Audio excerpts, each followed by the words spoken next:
So it has been a while since I have been this excited about a mirrorless camera. This is not just a Nikon camera, it is the first collaboration they've really done with Red. Well, actually, I don't even know if you call it a collaboration, because basically, Red has always had a patent on compressed RAW. Maybe one of my favorite things about Red cameras. It's very smooth to work with, it's very fast, it's easy, and it's not tremendously huge of a file. I want to say it's actually similar to ProRes in terms of file size, but it's raw. You know, just like when you take a raw photo, you could change the white balance of the ISOs. The Nikon came in and was like, well, you know what, we're gonna put compressed RAW on our cameras, and then Red sued Nikon, and it was all this crazy stuff like they're fighting, and then all of a sudden it's like, oh, guess what, Nikon bought Red, so now they're one. It's like having two people that just hate each other, and then all of a sudden you find out they got married. It's like, what? And then they have a baby, and this is their first child right here, the Nikon ZR. This will give us 6K 60 in Red Code RAW, full frame, fat ass screen. I've gotten used to this, so this just looks absolutely tiny now. Yeah. It also has ProRes internal, ProRes RAW. Dual native ISO at 800 and 6400. Wow. Guess how much this camera costs?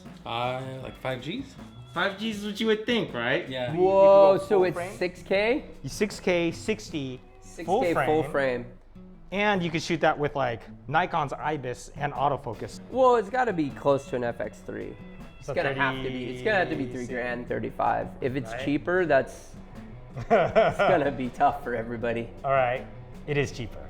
What? 2,200 bucks. 22. All right. What? I think Nikon's just trying to get everyone to switch over. They're just like, hey, we're gonna just like take a loss on this camera, so everyone just switches over, and then you guys can buy our lenses, and then you're stuck in our ecosystem. I think that's what they're trying to do. Now, this video is not sponsored by Nikon or Red, but it is sponsored by myself and my tripod, Tribex, the fastest tripod to set up and level out with just one clutch action. Now comes in 2 flavors, the premium carbon fiber version, as well as the aluminum version, the Tribex SE. We are back here at the Haven Camera Rentals here in Culver City, Los Angeles, California, United States of America, planet Earth. Are we? We could be on the inverse. We could be in the Matrix. There's gonna be limitations with this. We know this, right? Obviously, at that price point, there's something that's not a Raptor. Yeah, I mean, like, I don't see a fan in here, so I have to run some overheating tests there's- on it. But it's okay, you know, because I expect for an FX, like an FX3, I expect there's limitations based on its price point, right? Yeah. And you go a little more expensive, you get an FX6, you get a few more things. You're gonna be sad when you see. Oh no, not micro. Ah, come on. No. You know how many broken micro HDMI cables? So now the only problem is we need more Nikon mount lenses. Z mount, Yeah, we need Z mount cinema lenses. But I actually do have a Z to E mount adapter, and so Z to far, E? yeah, the flange distance is so shallow on Z that I could actually put one in here. And so far, using E mount lenses has not been a problem. Yeah, but man, I love Nikon glass. Like I think Nikon glass is my favorite still glass, period. Interesting. Oh, dude. Nikon primes are gorgeous. Not a Red design sensor though, so this is still a Nikon design sensor, we think. I think so. I know it's 15 stops of dynamic range is what they're Not global. quoting. So it's not global shutter. Not global. Okay, so then it's Nikon, right? Because we know Red is all in on global now. I'd be curious on how the Log3 G10 looks out of this compared to like a Red. Oh, well, why don't we just do that? Let's go rummage through and make a mess in the shop so that Nicole could be like, damn it, another mess. The Nikon ZR against the much more expensive bigger brothers. Also, Ken has just moved to Los Angeles and he's already a supermodel. This is the only one with IBIS. It's the one that has like the best autofocus. How's the autofocus on these? Have they gotten better? No. All right, we're rolling. This is making me anxious having 3 cameras recording Red Code RAW, 6K, 6K, 8K. We're just burning through about 1 terabyte every 2 seconds. So let's hurry this up, come on. The Nikon and the Komodo X and the Raptor. And Raptor. Yeah. Raptor? He just pointed at the Nikon and called it a Raptor. Oh, man. Wow. Komodo X has that magenta, which makes me wonder if that was like an offset white balance, but obviously since we can go and look at the raw file, I actually see that it's actually not offset, it's actually right there in the middle. So there might be like an offset that needs to happen. As like a B-C camera with the Raptor, that's not bad. The fact that this $2,200 camera can be a B cam to a Raptor, I mean, it got me. it's kind of crazy, so, right? Yeah. Wow. Pretty impressive, huh? That little guy. Walk a little bit towards the lens, so come towards us. This is focusing. Autofocus. I don't have autofocus. Why would you spend $30,000 on a camera that can't autofocus? My iPhone could autofocus. Right away. Waste of money. That looks pretty good, actually. See the color saturation maintained? So back in the day, there was a really big argument with red log film and Dragon Color that these bright reds like this, like taillights, would be really screwed up. So they put a lot of work in the new red color science to really maintain all that consistency, saturation, everything without clipping. For the price that they want to sell this for, that's like kind of crazy. Yeah. And I shoot a lot of tests in this room with this lighting. So I know the room well and I know the lighting well. So, all right, good job, Nikon. All right, so now that I've thoroughly hyped up this camera to you, let me just bring it back down to earth for a second. So when you take this much power and put it into something this small without a fan, overheating's probably gonna be a thing. So of course I threw it in the magic incubator at 104 degrees Fahrenheit or 40 degrees Celsius, which is typically the upper end operational limit of cameras. And it did not take very long at all for it to cut out on us. There is kind of like this high temp mode, which of course I had it on that. Now in nice air conditioned room temperature, it definitely handled a whole lot better, but that doesn't give me a ton of confidence if I need to go film in the desert. A lot of people just imagine Los Angeles to be beaches and palm trees, but literally you look the other direction and it's just desert. Like Death Valley is right here. So filming at over 100 degrees is not an uncommon thing. And I do remember like going back to like shooting on older red cameras. I was more of a red shooter back in the DSMC2 days, being on set on a hot day and the entire crew just waiting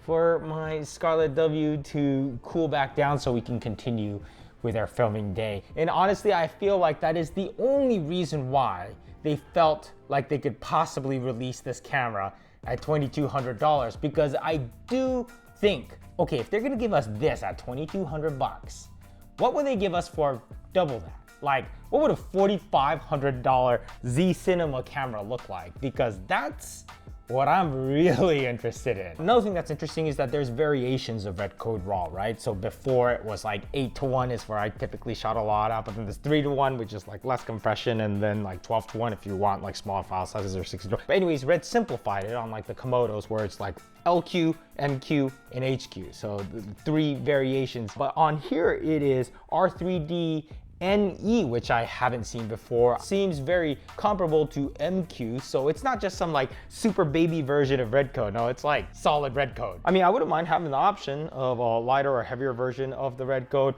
but what is kind of nice is that it is just one file. So if you've ever shot Red, you'll know that like one video clip basically gets split up into a bunch of different files. This is what it looks like. But on here, it's just one big old file. Like I had one clip out of here that was 300 gigs, just one file. Now I think it's safe to say that the ZR, even though it weighs only just over a pound, I think it's an absolute beast. It's a monster. And we've known that this is the direction that technology is gonna take us, which is exactly why we designed the Tribex at the size it is. It is not designed to replace your full-size 75 or 100 mil tripods for those big-ass cinema cameras. I wanted it to be able to just easily just be thrown into a Pelican case that you could travel with, fly with, go into a suitcase, light enough to take to the top of the mountain, but still maintaining that fluid head performance so we can really maximize the image. Now, if we look next to the very sad HDMI port, we do have a USB-C port, which can be used for data transfer.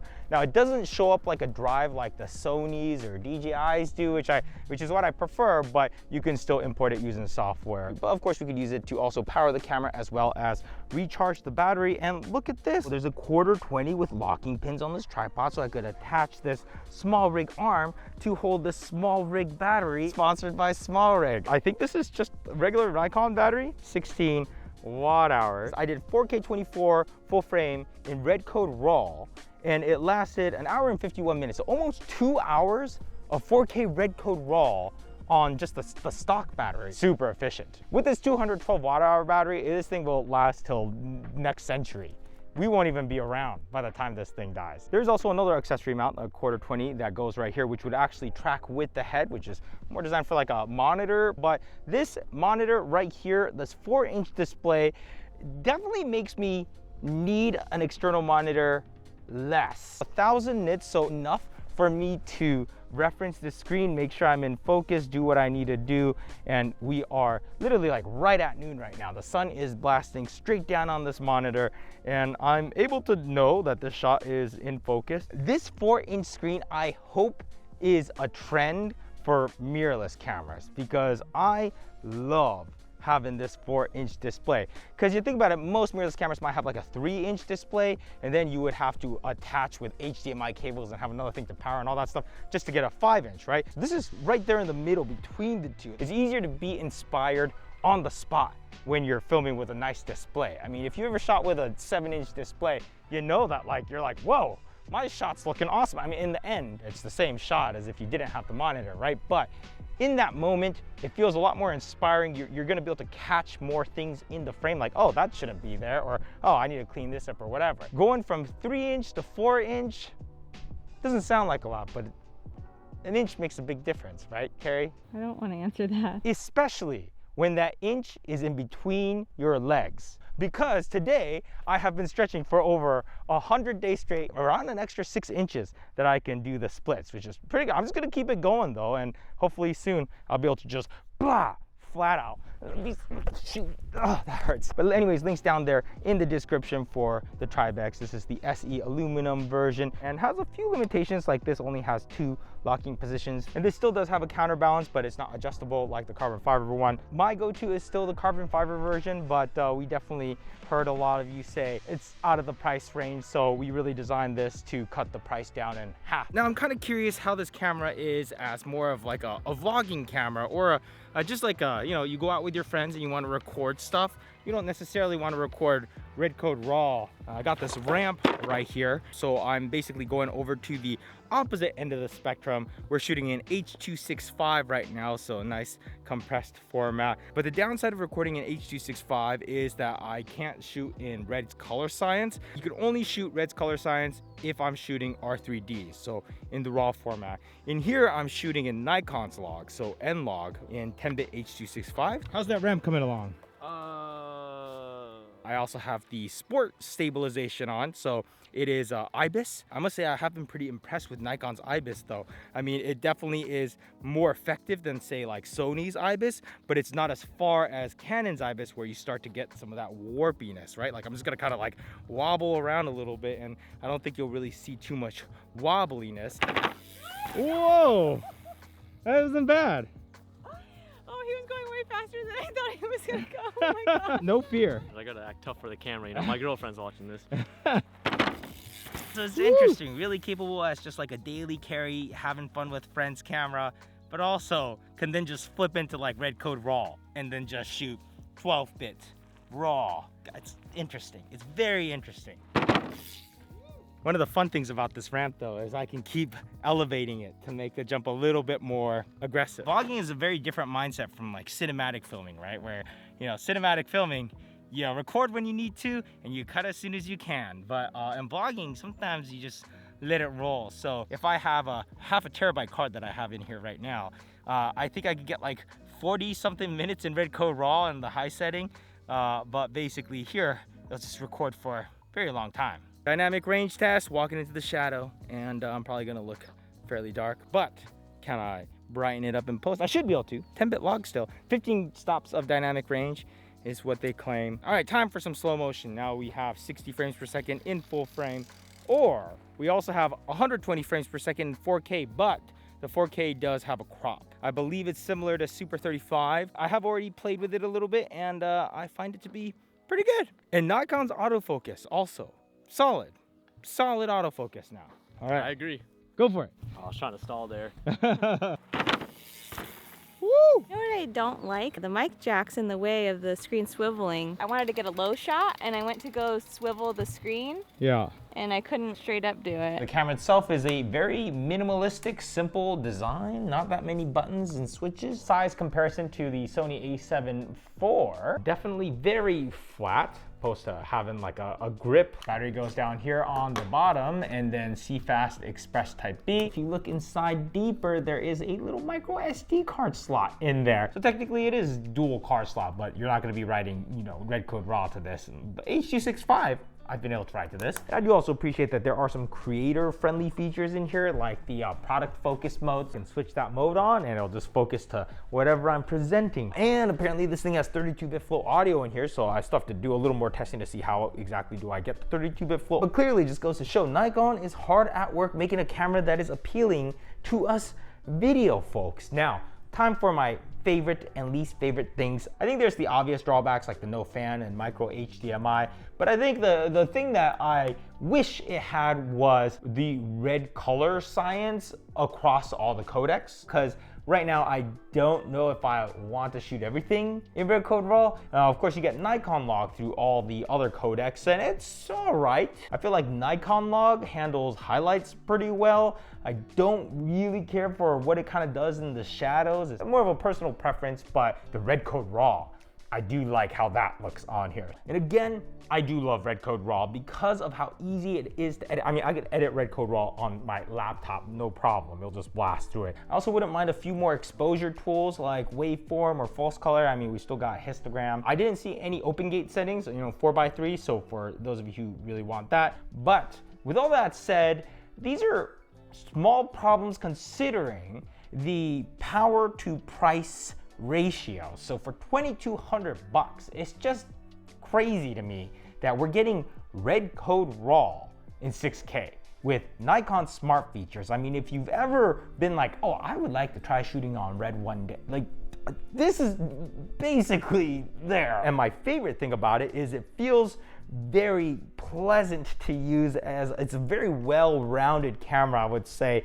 From like this huge screen to the menu and user interface is pretty easy to understand and navigate. The 7.5 stops of image stabilization with this IBIS is good. The autofocus is solid, even when I'm using adapted lenses. So now when I use E-mount lenses, once in a while, it just won't register like my f-stop, so I just have to reboot it and then it starts to work. But like the autofocus works good, and that is actually a big deal for someone like me that's kind of like looked at this camera and it's like, like, am I ready to sell all my Sonys and just go all full on Nikon? Not yet, but there's something about this camera that it's very appealing to me, and I could always taste test this camera because of that lower cost of the body, and then adapt my Sony lenses to it because of that small flange distance that Z lenses have. Obviously, you're gonna get best performance out of Nikon lenses on the Nikon camera. But honestly, I've tried some Sony lenses, some Tamron lenses, and all from E-mount, and it works good enough. And I'm just dying to know what's next on the Z Cinema lineup. That is all.